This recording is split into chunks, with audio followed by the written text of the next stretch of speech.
Hello, I'm Mario Toneguzzi, Managing Editor of Canada's podcast, Taking Care of Business Today, with Sueling Ching, who is President and CEO of the Ottawa Board of Trade. Thanks, Sueling, for joining us today. So pleased to be here, Mario. Thank you for having me. Okay, we're going to talk about the downtowns, specifically in Ottawa, but more in general. Now, I just wanted to start our conversation, Suling, by just asking you in general about downtowns across the country. I live in Calgary. I see what's happening here. You see it on the almost on the nightly news, some of the challenges downtowns. How did downtowns get to the point to where they are today? Well, Mario, if you're in Calgary, I will say that Calgary's done some tremendous work in revitalizing their downtown, but you in Calgary had it sort of a head start on the rest of us because your primary sector changed the downtown for you and your central business district. But across the country, downtowns are the cultural and the economic hubs of the cities in which they are living. And in our largest cities across the country, they are very, very important because these large metropolitan cities, Vancouver, Calgary, Ottawa, Toronto, across all of them across the country account for over 60% of our city's GDP. And often they are the hub of our workforces as well. So, for example, in Ottawa, pre-pandemic, 25% of our workforce went downtown every day to go to work. Yeah. And for us in Ottawa, we were a bit unique in that half of those were public sector. So like for you, the energy sector changed and that changed your downtown. For us in Ottawa, what really changed it during the pandemic was when we went to the work from home model. So a lot of downtowns were disproportionately impacted during the pandemic, but more so probably in Ottawa. Mm-hmm. Now, when you look at the landscape out there, and whether it's Ottawa, whether it's Calgary, Vancouver, or whatever, we have a new work model in place, so to speak. How is that going forward going to impact downtowns in Canada?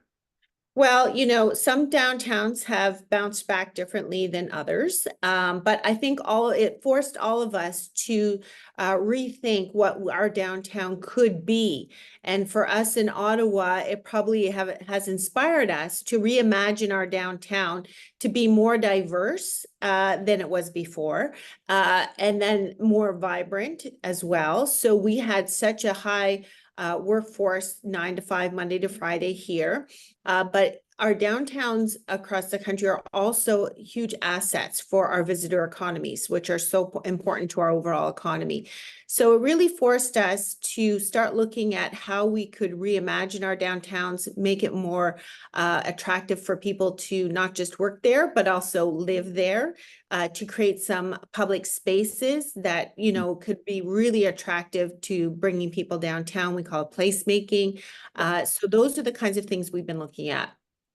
Now, one of the big issues that any downtown faces, whether it's throughout North America, really is safety. How much of an impact has that had on the vibrancy and just the attractions of downtowns these days? Very much so. I think that the most vulnerable parts of our communities, when the downtown wasn't as busy with people working downtown, then there seemed to be more of a highlight on these people who are most vulnerable in our communities. And so it's really, again, inspired us to start thinking about how we work together, how we leverage our collective resources, and how we invest more in making sure that these people are well cared for, that they are housed. And of course, as we are all facing a housing crisis, that just further impacts the safety and security of the people living in our downtowns. So we see a lot of great programming happening, and in Ottawa, what we're recommending is additional investments, but also a calibration of those services to make sure that we're all working together. Now, recently, in partnership with the Canadian Urban Institute, the Ottawa Board of Trade released a report on this whole thing. What basically were the key findings from that report? So, yes, thank you for asking about that. So, probably a year ago, we identified that, we needed to have what we call an action plan to move forward and transform our downtown. We saw pockets of good work happening. We saw a growing understanding of people in our community and in our region about how important the downtown was. And we wanted to have a platform for first of all, calibrating all the things that were already happening, but also looking around at best practices and ways that we can invest to get the fastest return possible. Because what we feel is that, especially post-pandemic, that we're not bouncing back as quickly, and we don't want to see any additional decline. We don't want to be replicating what we've seen happening in some other US cities where it would take then a lot more investment to get back. So we created this plan, and the vision really is to have a more holistic environment in the downtown where people, yes, will work, but there's the diversity of work, not just office work, that people would want to live there, and that we are creating public realms and using infrastructure to help people easily get in and around the city and the downtown as well.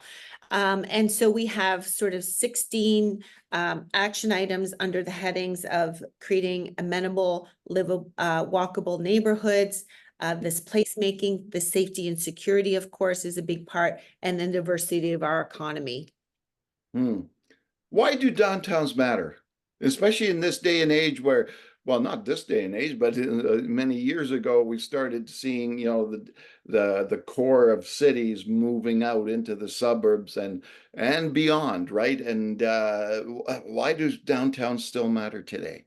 Well, I think that, at the heart of it all, we still, it's still a hub of the community. So, there's a place for us to have a density of cultural attractions and a place for people to visit and create some identity for our city. And people are still attracted to the hub of the community.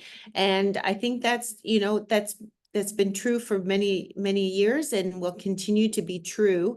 And so I think it behooves all of us to have an investment in making sure that they're vibrant, welcoming to everyone, having a lot of diversity.